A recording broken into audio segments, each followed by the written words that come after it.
Versículo para memorizar. Que el siervo del Señor no debe ser litigioso, sino manso para con todos, apto para enseñar, sufrido. Segunda a Timoteo capítulo 2, versículo 24. Lección 8 del 22 de febrero de 2025. Liderazgo asertivo.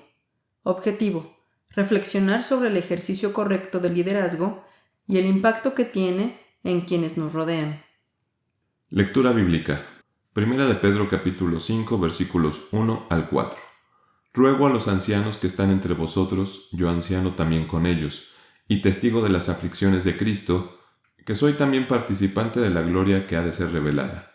Apacentad la grey de Dios que está entre vosotros, teniendo cuidado de ella, no por fuerza, sino voluntariamente, no por ganancia deshonesta, sino de un ánimo pronto, y no como teniendo señorío sobre las heredades del Señor, sino siendo dechados de la grey. Y cuando apareciere el príncipe de los pastores, vosotros recibiréis la corona incorruptible de gloria. Igualmente, mancebos, sed sujetos a los ancianos, y todos sumisos unos a otros, revestidos de humildad, porque Dios resiste a los soberbios y da gracia a los humildes. Tema bíblico.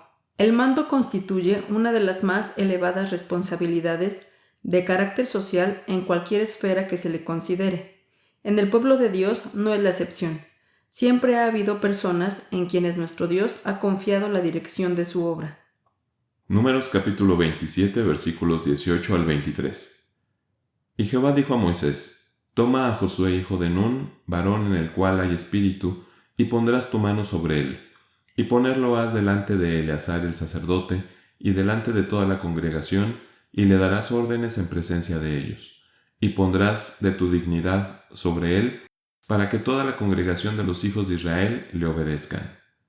Y él estará delante de Eleazar el sacerdote, y a él preguntará por el juicio de Urim delante de Jehová. Por el dicho de él saldrán, y por el dicho de él entrarán, él y todos los hijos de Israel con él y toda la congregación. Y Moisés hizo como Jehová le había mandado, que tomó a Josué y le puso delante de Eleazar el sacerdote y de toda la congregación. Y puso sobre él sus manos, y dióle órdenes, como Jehová había mandado por mano de Moisés.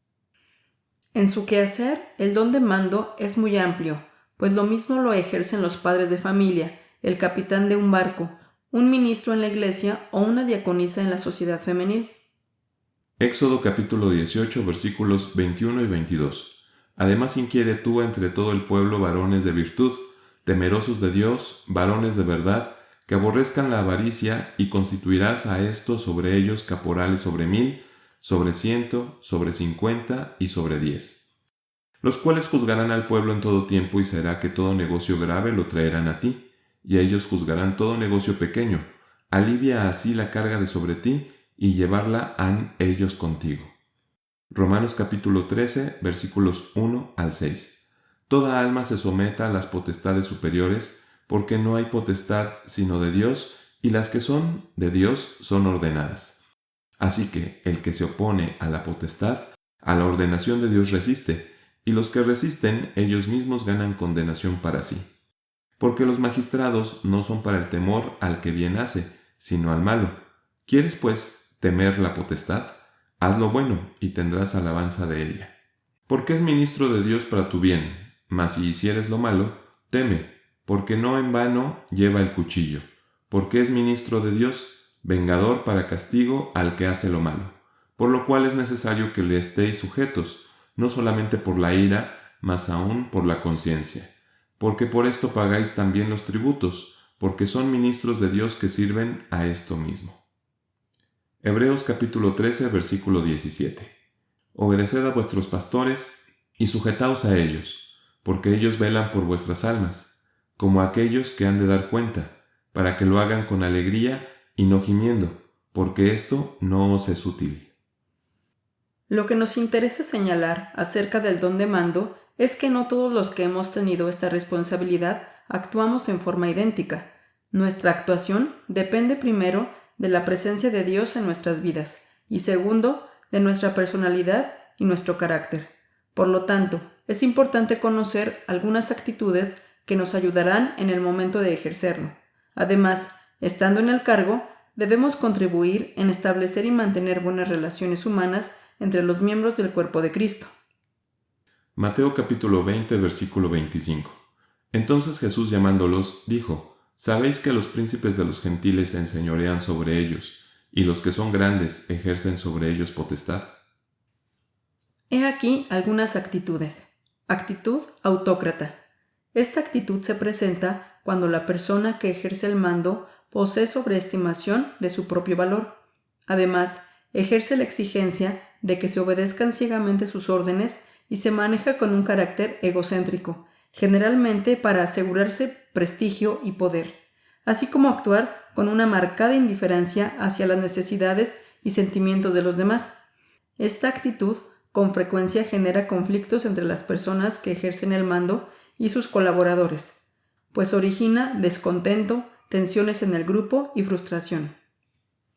En lugar de esta actitud tan dañina para cualquier grupo de trabajo, el Señor Jesucristo y el apóstol Pablo nos enseñan, a través de sus palabras y ejemplos, cómo debe ser nuestra actitud dentro de la obra de Dios. Mateo capítulo 20, versículos 25 al 28. Entonces Jesús, llamándolos, dijo: ¿Sabéis que los príncipes de los gentiles se enseñorean sobre ellos, y los que son grandes ejercen sobre ellos potestad? Mas entre vosotros no será así, sino el que quisiere entre vosotros hacerse grande, será vuestro servidor, y el que quisiere entre vosotros ser el primero, será vuestro siervo. Como el Hijo del Hombre no vino para ser servido, sino para servir, y para dar su vida en rescate por muchos. Efesios capítulo 6, versículos 5 al 9.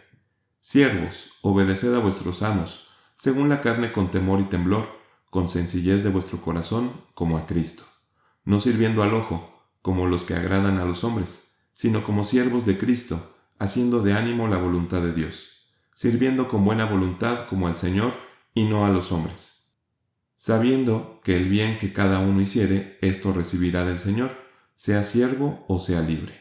Y vosotros, amos, haced a ellos lo mismo, dejando las amenazas, sabiendo que el Señor de ellos y vuestro está en los cielos, y que no hay acepción de personas con él. Actitud fraterna y simpática. Esta actitud se basa en el sentimiento e interés de la persona que ejerce el mando hacia sus colaboradores y sus necesidades. Un líder con este tipo de actitud sabe que maneja o asesora diversos asuntos, pero también toma en cuenta que cada uno de esos asuntos atañe directamente a una persona o a un grupo de personas. Marcos capítulo 6, versículo 7. Y llamó a los 12, y comenzó a enviarlos de 2 en 2, y les dio potestad sobre los espíritus inmundos. Sabe que es muy importante el rendimiento de sus colaboradores, pero también tiene en cuenta que estos colaboradores deben colaborar con gusto, satisfactoriamente y con deseos de hacerlo cada vez mejor. La persona o jefe con esta actitud estimula a los integrantes de su grupo, otorga reconocimiento y los auxilia en la resolución de sus problemas. Lucas capítulo 10, versículo 20. Mas no os gocéis de esto, que los espíritus se os sujeten, antes gozaos de que vuestros nombres están escritos en los cielos. Mateo capítulo 19, versículo 29. Y cualquiera que dejare casas, o hermanos, o hermanas, o padre, o madre, o mujer, o hijos, o tierras por mi nombre, recibirá 100 veces tanto y heredará la vida eterna. Además, es capaz de exhortar y de amonestar cuando así se requiera.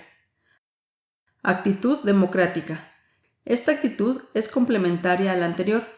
Sin embargo, se diferencia en que la persona que ejerce el mando con actitud democrática trabaja en equipo y el líder se incorpora como un miembro más, y solo se le distingue por tener una mayor responsabilidad, de la cual hace copartícipes a los colaboradores. Mateo capítulo 13, versículo 36. Entonces, despedidas las gentes, Jesús se vino a casa, y llegándose a él sus discípulos le dijeron: Decláranos la parábola de la cizaña del campo. Esta actitud, junto con la anterior, son las más recomendables para establecer buenas relaciones humanas en la Iglesia. Siendo que el don de mando es una de las más altas funciones que el Eterno Dios otorga a algunos de los miembros de su Iglesia, debemos poner el máximo esfuerzo e interés por saber cómo ejercerlo, cuando nos llegue la oportunidad de trabajar de esta manera. Éxodo capítulo 18 versículos 19 al 23. Oye ahora mi voz, yo te aconsejaré, y Dios será contigo. Está tú por el pueblo delante de Dios, y somete tú los negocios a Dios. Y enseña a ellos las ordenanzas y las leyes, y muéstrales el camino por donde anden, y lo que han de hacer. Además inquiere tú entre todo el pueblo, varones de virtud, temerosos de Dios, varones de verdad que aborrezcan la avaricia, y constituirás a estos sobre ellos caporales sobre 1000, sobre 100, sobre 50 y sobre 10, los cuales juzgarán al pueblo en todo tiempo, y será que todo negocio grave lo traerán a ti, y ellos juzgarán todo negocio pequeño. Alivia así la carga de sobre ti, y llevarla han ellos contigo. Si esto hicieres, y Dios te lo mandare, tú podrás persistir, y todo este pueblo se irá también en paz a su lugar.